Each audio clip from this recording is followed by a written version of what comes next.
চাষের জমিতে কিন্তু এখন এই সারগুলো বুনিয়ে কিন্তু আবার চাষ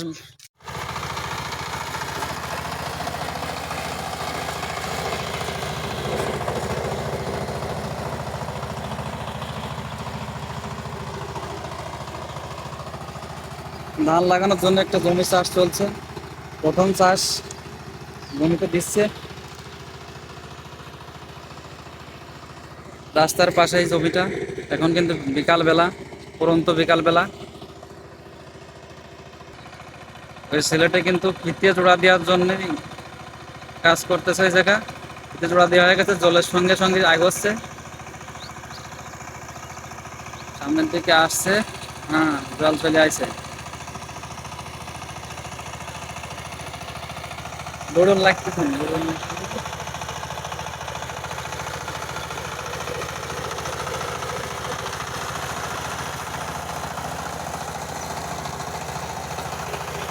প্রথম চাষ করে শেষের দিকে, এরপর কিন্তু দ্বিতীয় চাষ দেবে। দেখুন একটা জমি ধান লাগানোর জন্য চাষ করতেছে। আমাদের এলাকায় সাধারণত এই ধান লাগানো হয় না, কিন্তু কিছু লোক এই জমিগুলো লাগানোর জন্য এবার চেষ্টায় আছে। ধানটা তারা লাগাবে। এখন কিন্তু পরন্ত বিকালবেলা, চারদিকের দৃশ্য কত সুন্দর দেখুন। রাস্তার পাশেই জমিটা চাষ হচ্ছে। আর এখন কিন্তু বিকালে, তারপরেও দেখুন কিছু পাখি এখনও মাঠে কিন্তু রয়ে গেছে, খাবার তারা খাচ্ছে।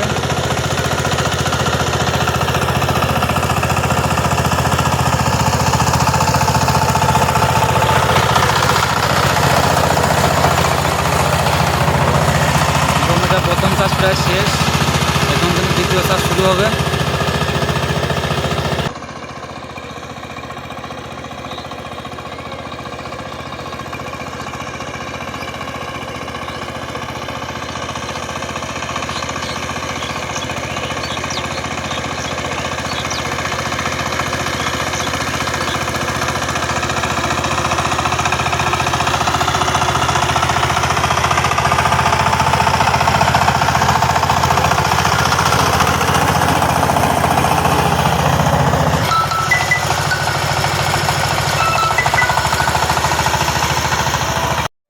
কিছু পাখি কিন্তু এখনো খাবারের জন্য এই জমিতে নামার চেষ্টায় আছে। তারা কেবলমাত্র আসলো। হ্যাঁ, বসে গেছে। কিছু এখনো বসতেও পারেনি, ঘরছে। হ্যাঁ, ঘরো ঘরো ঘরো, বসে পড়েছে এক ঝাঁক পাখি। হ্যাঁ, দেখুন কত পাখি। সন্ধ্যা হয়ে আসলো কিন্তু এরা খাবারের জন্য এখনো মাঠেই আছে, বাড়ি ঘরে যাচ্ছে না ফিরে।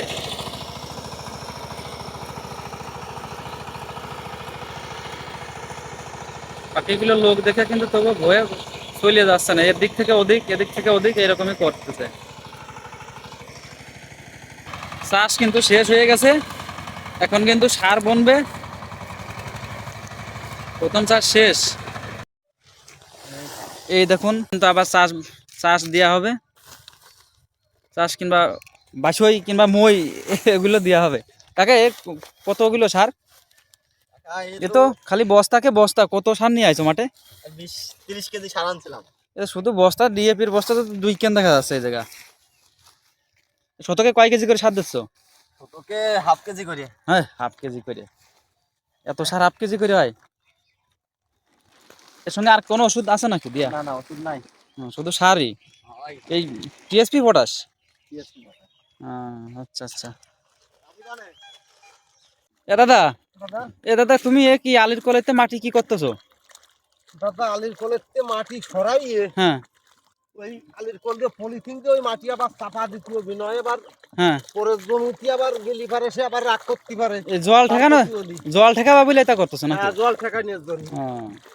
তাই তো, ক্ষতিমতি না হয়। আমি তো ভালো বুঝতে পারতেছি না যে প্রথমে তোমরা কি কাজ করতেছো। যে ড্রেন কাটা মতো দেখতেছি। লাগাবো ধান তো। হ্যাঁ, ধান তো লাগাবাই। পরের ক্ষতি করে তো আর কিছু করা যাবে না না না, অন্য লোকের ক্ষতি করাই যাবে না। যার কারণে হলো পলিথিন দিয়ে চাপা দিয়ে দেবো মাটি, হুম, যাতে আর জল পরের জমিতে যাইয়া ক্ষতি না হয়। না আমি ভালো প্রথমে বুঝতেই পারিনি যে কি ব্যাপার। আলির কোলের মাটি তো এত সরানো লাগে না, কোদাল টোদাল দিয়ে সরাই। তুমি আজ দিয়ে এরকম ড্রেন কাটতেছো, প্রথমে বিষয়টা না কি? জানলে আর তুমি বুঝবা কি করি? না তো ধান মূলত তো আমরা তো এই ধান লাগাই নি, এরকম মানুষের তো ক্ষতি হওয়ার সময় আমরা ধান লাগাই নি। ধান লাগাই কোনটা, যখন মাঠকে মাঠ ধান লাগাই সেই সময়। তোমরা তো নতুন চাষ করতেছো তো। কারণ আমাদের তো সব মাঠকে মাঠ চাষ না, না এই মাঝে মধ্যে খুব খাপ দিয়ে টিডু লাগাই নিয়ে, যার কারণে যাতে কেরু যাই ক্ষতি হলি আবার সে আবার বকা দিবি নি। না, তা তো অন্য লোকের ক্ষতি যার তো কারণে বকাবাজি করবি। কারু ক্ষতি না হয়, হুম। আমারও বকাও দিতে না পারে, হুম। যার কারণে এইগুলো করা। আচ্ছা ঠিক আছে। তো পলিথিন ওদিকে যে মনি পলিথিনের মনে হয় যে পলিথিন খারিয়ে আবার ওই যে কাটিয়ে দ্বিতীয় বি লাইন দিয়ে। তো ধরো একা একা তো পারবি না, দুইজনে ধরো। আমি তো দুইজন করা ছাড়া তো আর হচ্ছে না। এখন দুই বাপ বেটা কিন্তু এই কাগজটা একটু করে বাচ্চা ফাড়িয়ে ফুড়িয়ে সাইজ করতেছে কাটিয়ে কুইটে। এখন কিন্তু পিস পিস করা হবে কাগজ। না সুন্দর মাপ মতো করো, বড় ছোট যেন না হয়। হ্যাঁ, এরকমই দেওয়া আল্লাহ। কাগজ কাটা শুরু হয়ে গেছে। কাশি কেন ভালো তান্ত্রিক আছে। হ্যাঁ, পলিথিন কিন্তু কাটা শেষ হয়ে গেছে। এখন কিন্তু এই পলিথিন গুলো আলের পাইতে বিছিয়ে দিয়ে বিছিয়ে দিয়ে মাটি চাপা দেবো, মাটি চাপা দিতে হবে, যাতে জল হচ্ছে গে অন্যের খেতে না যায়। পরের ক্ষেত্রে যায় ক্ষতি না হয়। সুন্দর। পলিথিন কিন্তু আলের পাইতে দেওয়ার কাজ শুরু হয়ে গেছে।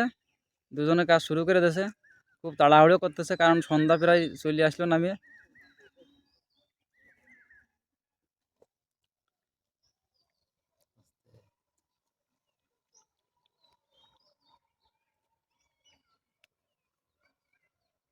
এই কিন্তু সম্পূর্ণ জমিটা,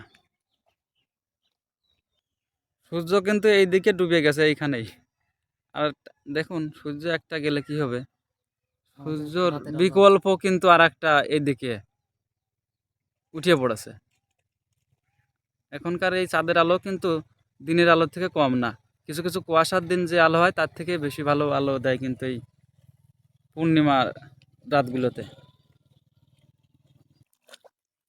দেখুন সেই পলিথিন দিয়ে কিন্তু আল বাঁধার কাজটা প্রায় শেষের দিক।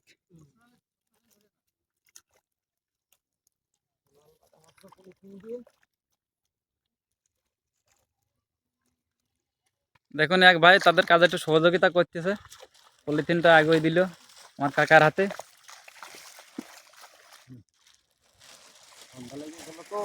সন্ধ্যায় তো লেগে গেল, তোমাদের কাজ করতে তো। কি হচ্ছে ওর পাইয়ে দিচ্ছি নিয়ে দেখুন পরের জমিতে জল যাতে না যায় সেটা শেখানোর জন্য কতটা কষ্ট করতে হচ্ছে আলাদাভাবে। অন্য লোকের ক্ষতি করবে না এই কারণে, কারণ নিচের জমিগুলো দেখেন কালো জিরিয়া এইগুলো বনেছে তো, আর ক্ষতি করা যাচ্ছে না। প্রতিদিন এইভাবে জল চলে আসলে কিন্তু এই কালো জিরিয়াগুলো মারা যাবে। যে কারণেই এই জলটা ঠেকানোর জন্য আলি এই পলিথিন দিয়া। কাকা মাটি দাও তুমি। দেখি মাটি দিয়া আল বাঁধার কাজ কিন্তু শেষ, আল বাঁধার কাজ শেষ হয়ে গেল। এখন বাকি থাকলো জমিটা মই দিয়ে ধান লাগানোর কাজ।